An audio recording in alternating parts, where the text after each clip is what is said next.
સોમનાથ ગુજરાત રાજ્યમાં સૌરાષ્ટ્રના સાગર કાંઠે આવેલું ભવ્ય મંદિર છે.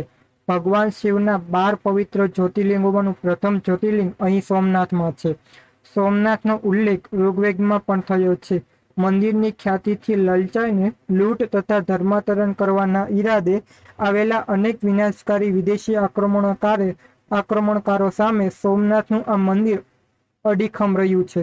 મંદિરનો જ્યારે જ્યારે વિનાશ કરવાનો પ્રયત્ન થયો છે ત્યારે ત્યારે તેને ફરી બાંધવામાં આવ્યું છે.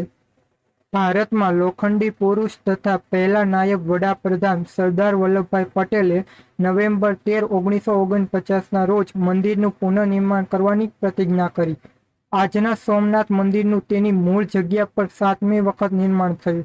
11 મે 1951ના દિવસે કે જ્યારે મંદિરની પ્રાણ પ્રતિષ્ઠા થઈ ત્યારે તત્કાલીન ભારતના પ્રથમ રાષ્ટ્રપતિ ડોક્ટર રાજેન્દ્ર પ્રસાદે જ્યોતિર્લિંગની પ્રતિષ્ઠાન કરવાની વિધિ કરી.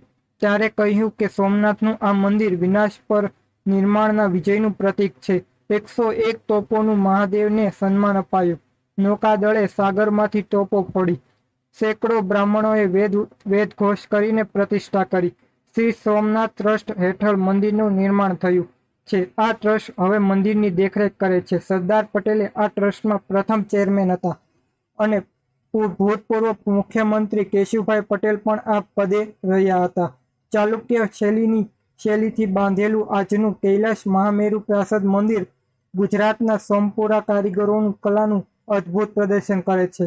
મૂળ સોમનાથ મંદિર ત્રિકુટાચલ પ્રકારનું હતું. છેલ્લા 800 વર્ષમાં આ પ્રકારનું નિર્માણ થયું નથી. સાગર કિનારે આવેલા સંસ્કૃતમાં લખાયેલા શિલાલેખ પ્રમાણે મંદિર તથા પૃથ્વીના દક્ષિણ ધ્રુવની વચ્ચે ફક્ત સમુદ્ર જ આવેલો છે. અહીં કોઈ પણ પ્રકારની જમીન છે નહીં.